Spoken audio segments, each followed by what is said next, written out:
The soft glow of the evening sun bathed the sprawling suburban home in warm light as I stepped inside, clutching a tray of desserts.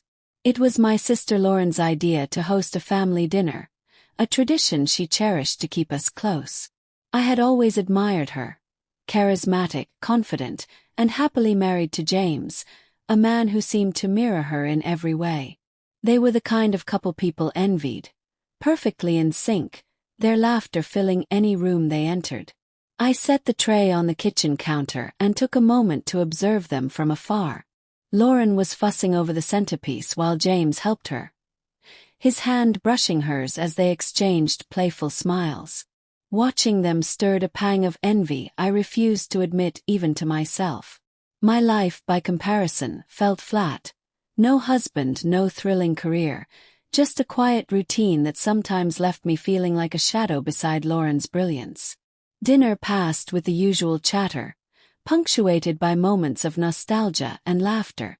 James was his usual charming self, teasing Lauren in a way that made everyone laugh but also revealed the depth of their bond. I caught myself laughing along, even as I couldn't shake a growing sense of detachment. As the evening wound down, the family began to leave, one by one. Lauren, ever the host, insisted I stay the night. "You've had wine," she said, wagging her finger. "It's safer this way." James agreed, offering to set up the guest room while Lauren began clearing the dishes. I reluctantly agreed, though a part of me longed for the solitude of my small apartment. Later I found myself wandering through the dimly lit hallway, heading to the guest room. The house was quiet now, save for the muffled hum of the dishwasher. I had just turned the corner when James appeared, his silhouette illuminated by the soft glow of a bedside lamp. "Lauren," he asked, his voice low and gentle. His eyes, slightly unfocused, suggested fatigue or perhaps the effects of a glass too many. For a moment I froze. The hallway's shadows blurred the distinction between us, and I realized I was wearing one of Lauren's old robes, something she had handed me earlier without much thought. The resemblance in the dim light must have been uncanny. "It's me," I began to say, but the words caught in my throat. James stepped closer, his expression softening into something tender, something meant for Lauren. "James," I tried again, but my voice was barely above a whisper. In that instant, the weight of the moment pressed down on me, a mixture of confusion, fear, and something far more dangerous, the undeniable intimacy of being mistaken for someone else. The tension hung in the air, unresolved yet electric, as I realized I had a choice to make. The air in the dimly lit hallway felt heavy, charged with a tension I couldn't name. James's presence loomed closer, and though his words faltered, his expression was unmistakably tender. He thought I was Lauren. My heart raced, caught between the urge to correct him and the inexplicable pull of his gaze. "Lauren," he said softly, his voice threaded with affection. His hand reached out, brushing my arm lightly. I should have stepped back, should have said something to shatter the illusion, but my voice failed me. The warmth of his touch sent a jolt through me, and in that moment, I felt an ache I couldn't explain, a longing to be seen, even if it was under false pretenses. "James, wait," I finally whispered, but the words were barely audible. He leaned closer, misinterpreting my hesitation as shyness. His scent, familiar, comforting, and deeply disarming, clouded my thoughts. I told myself it was the wine, the dim lighting, the strange vulnerability of the night that made everything feel surreal. His hand cupped my cheek gently, his thumb brushing against my skin with an intimacy that left me frozen.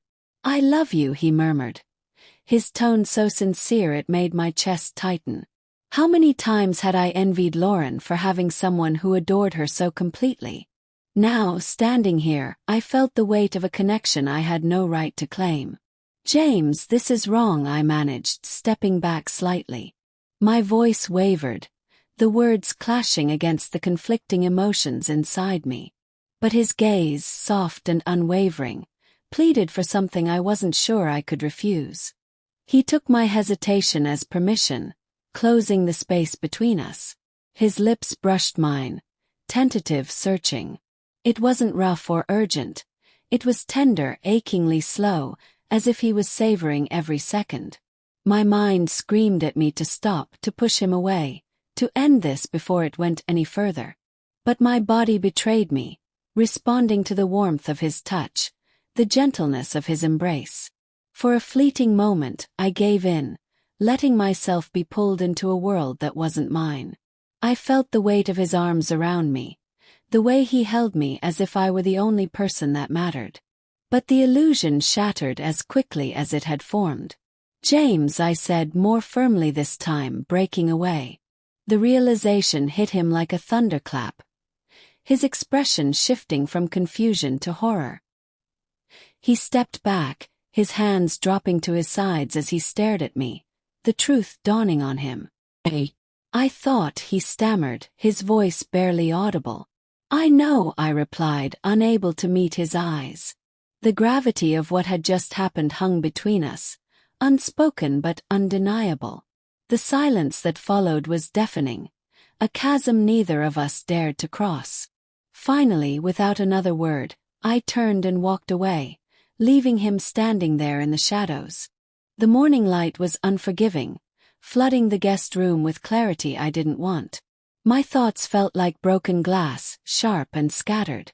I hadn't slept, the memory of what happened replaying in an endless loop. Every detail, the look in James's eyes, the sound of his voice, the warmth of his touch, was etched into my mind, impossible to erase. Downstairs, I could hear the faint clatter of dishes. Lauren's laughter drifted up, bright and carefree, cutting through the heavy silence of my thoughts. The sound pierced me with guilt. She had no idea what had transpired in the shadows of her own home. I sat frozen, unsure how to face her, unsure how to face him. When I finally descended the stairs, Lauren greeted me with her usual cheer. She was busy preparing breakfast, humming to herself. James sat at the table, his eyes fixed on his coffee cup. The easy charm he always carried was gone, replaced by a stiffness that only I seemed to notice.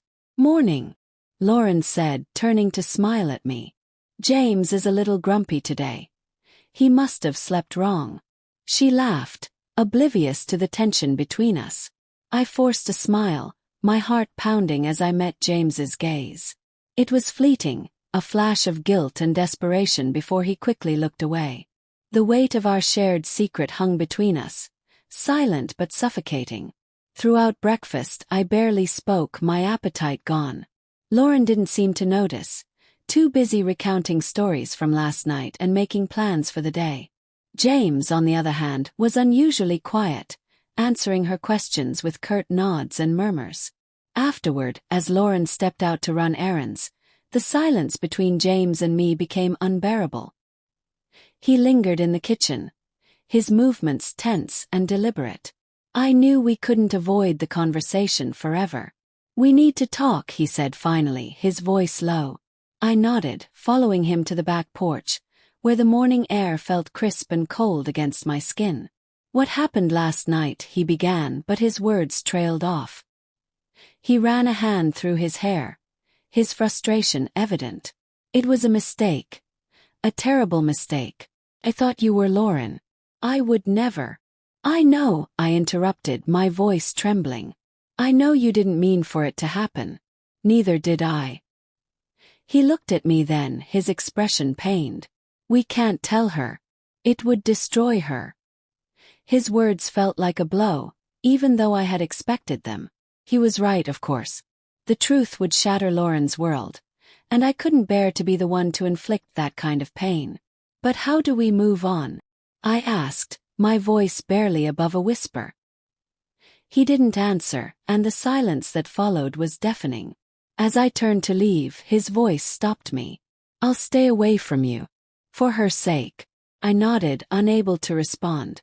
The unspoken promise hung in the air, heavy with guilt and the weight of what we couldn't undo.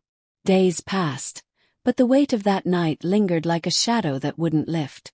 I avoided Lauren as much as possible, feigning busyness and making excuses for my absence. When we did meet, her warmth only deepened my guilt, her trust in me an unbearable reminder of what I'd betrayed. James, too, kept his distance. At family gatherings, his once easy demeanor was replaced by a tense politeness. He avoided meeting my eyes, his laughter hollow when he spoke. Lauren, ever perceptive, began to notice.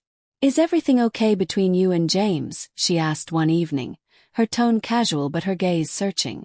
I froze, my heart pounding. "Why would you ask that?" She shrugged, leaning back against the couch. "You both seem off lately. Did something happen?" The question hung in the air, suffocating me. I forced a smile. "No, nothing. Maybe he's just been stressed." She nodded, but her expression remained thoughtful. The seed of doubt had been planted, and I knew it would only grow. That night, I sat alone in my apartment, staring at the blank page of my journal. I had always turned to writing to process my emotions, but now the words wouldn't come. What was there to say? That I had crossed a line I could never uncross. That I had hurt the one person I loved most in the world. The phone rang, jolting me from my thoughts. It was Lauren. I hesitated before answering, bracing myself for what she might say. "Hey," she began, her voice hesitant. "I just wanted to tell you how much I appreciate you. I know life's been hard for you lately, but you've always been there for me. I don't say it enough, but I'm so lucky to have you as my sister." Her words hit me like a punch to the gut. Tears streamed down my face as I struggled to respond. I feel the same," I managed, my voice cracking. After we hung up, I made a decision. I couldn't let the secret consume me any longer. I owed Lauren the truth, no matter the cost. The next day, I drove to her house, my hands trembling on the wheel. James's car was in the driveway, and I felt a pang of dread. When Lauren opened the door, her smile faltered at the sight of my tear-streaked face. "What's wrong?" she asked, concern flooding her features. "I need to talk to you," I said, my voice trembling. As I stepped inside, James appeared, his face pale as he realized why I was there. Lauren glanced between us, confusion turning to suspicion. "What's going on?" she demanded. I took a deep breath, the words sitting heavy on my tongue. "Lauren, there's something you need to know."